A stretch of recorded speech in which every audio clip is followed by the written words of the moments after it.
मुलजिम अफगान के वालिद कामरान असगर कुरैशी को AVCC ने गिरफ्तार कर लिया है।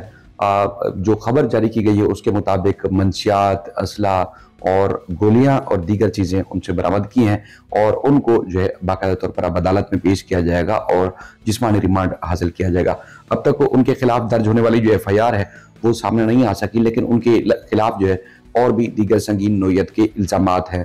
कौन कौन से इल्जामात हैं वो आपके सामने रखेंगे और जिस मुकदमे में गिरफ्तारी डाली गई है या जिन इल्जामात के तहत छापामार कार्रवाई के बाद गिरफ्तार किया गया है और उसकी तफसीलात आपके सामने जारी करेंगे, जो AVCC की जानिब से तफसीलात मीडिया को जारी की गई हैं। और जो आपने तस्वीर उनकी थंबनेल पे देखी, ये गिरफ्तारी के बाद की तस्वीर है जो कि पहली बार मंजरे आम पर आई है, लेकिन अब तक कोई दूसरे स्टेटमेंट जब आप वीडियो देख रहे होंगे कि उनके वो जारी नहीं हुए हैं।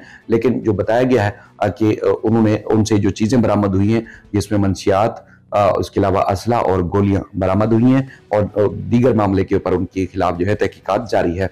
सबसे पहले अगर हम बात करें तो अरमगान की गिरफ्तारी के बाद अगर कोई करैक्टर सामने आए थे तो वो कामरान असगर कुरैशी साहब थे। उन्होंने सबसे पहले प्रेस क्लब पर और उसके बाद फिर सिंध हाई कोर्ट में, सिंध हाई कोर्ट के अलावा इंसदाद दहशतगर्दी की अदालतों में, चाहे वो ATC क्लिफ्टन थी या उसके बाद फिर ATC जेल के अंदर उन्होंने हंगामाराई की, सहाफियों से बदतमीजी, पुलिस से बदतमीजी और इसके अलावा दीगर कई चीजें उन्होंने की जो कि वो पब्लिक के सामने हम वीडियो फॉर्म में रखते रहे। जो वो गुफ्तगू करते हैं वो अपनी मर्जी से गुफ्तगू करते रहे।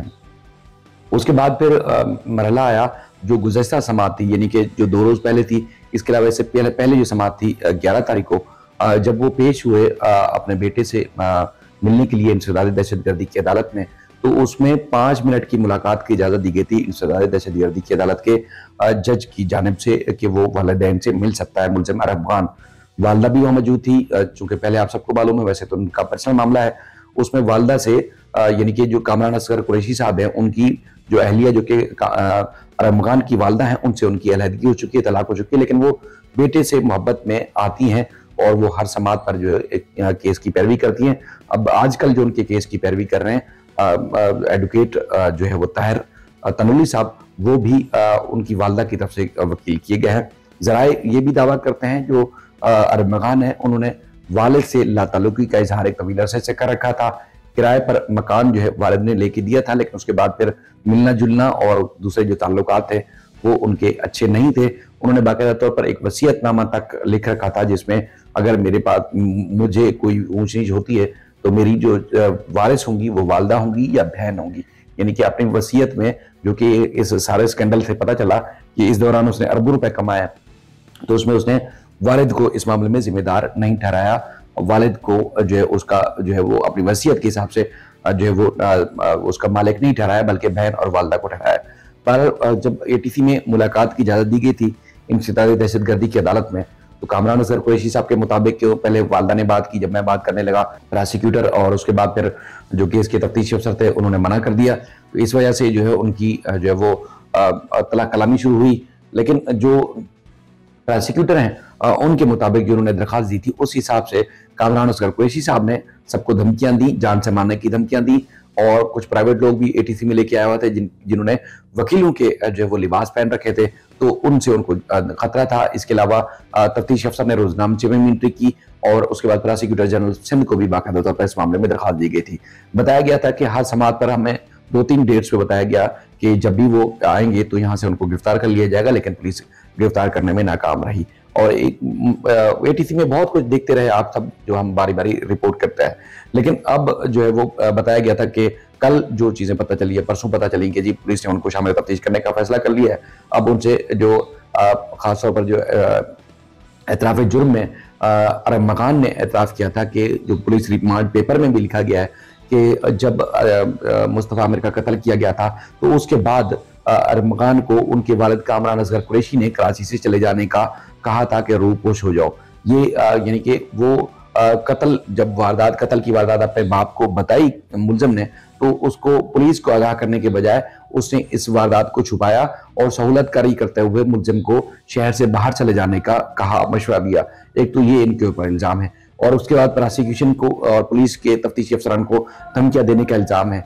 और इसके अलावा उनका एक दो और भी दावे सामने हैं। जब वो उनके घर पे पुलिस छापा मारने आती थी तो कभी रोजनामचा भूल जाती है, कभी पुलिस असला भूल जाती है, कभी जो है वो मैं शोर शराबा करता हूं तो वो भाग जाते हैं। इस तरह की कुछ उन्होंने अपने तौर पर खुद भी स्टेटमेंट जारी किए हैं, यानी कि संगीन नोयत के इल्जामात है। एक तो मुस्तफा आमिर कत्ल केस के सहूलतकारी का इल्जाम है, प्रोसिक्यूशन और तफ्तीशी अफसरान को जो है वो धमकाने का इल्जाम है, पुलिस का रोजनामचा छीनने का इल्जाम है, और इसके अलावा असला और दीगर चीजें छीनने का भी इल्जाम है जब पुलिस उनके घर पर छापा मारने जाती थी। अब जो पुलिस की जानिब से जो प्रेस रिलीज जारी की गई है मीडिया को ब्रीफिंग के लिए, जो चीजें बताई गई हैं उसमें जो चीजें बताई गई हैं वो मैं आपके सामने रख देता हूं, फिर आपको खुद अंदाजा हो जाएगा कि पहला तो ये मुकदमा जिसमें इनकी गिरफ्तारी हुई है, उसके बाद फिर दीगर जो इल्जामात हैं उनसे भी इनको निपटना पड़ सकता है। अमेरिकन शहरी है और कुछ अर्सा पहले इनको जो है मंशियात के मुकदमे में सजा भी हो चुकी है। सजा पूरी करने के बाद जब वो रिहा हुए थे तो मुल्क से बाहर चले गए थे, तवील अर्सा मुल्क से बाहर रहे।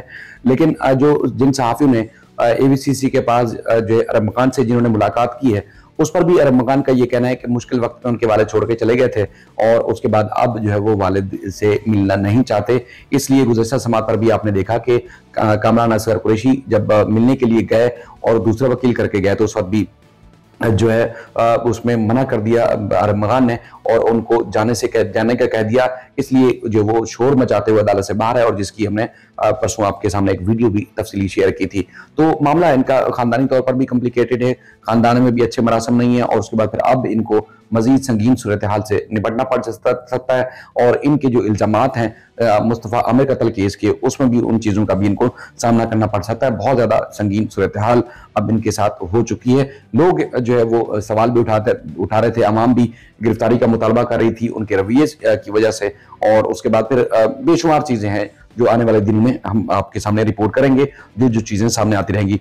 एबीसीसी ने 20 मार्च 2025 को जो प्रेस रिलीज जारी की है उसके मुताबिक एबीसीसी सीआईए पुलिस की कामयाब कार्रवाई, मंशियात फरोशी में मुलविस मुलजिम मंशियात और गैर कानूनी असला जो है वो के साथ गिरफ्तार कर लिया गया है। बताया गया है कि जनाब डीआईजी सीआईए और एबीसीसी के अनिल हैदर की जानिब से खसूसी हिदायत पर एबीसीसी पुलिस का मंशियात फरोशी के खिलाफ क्रैकडाउन।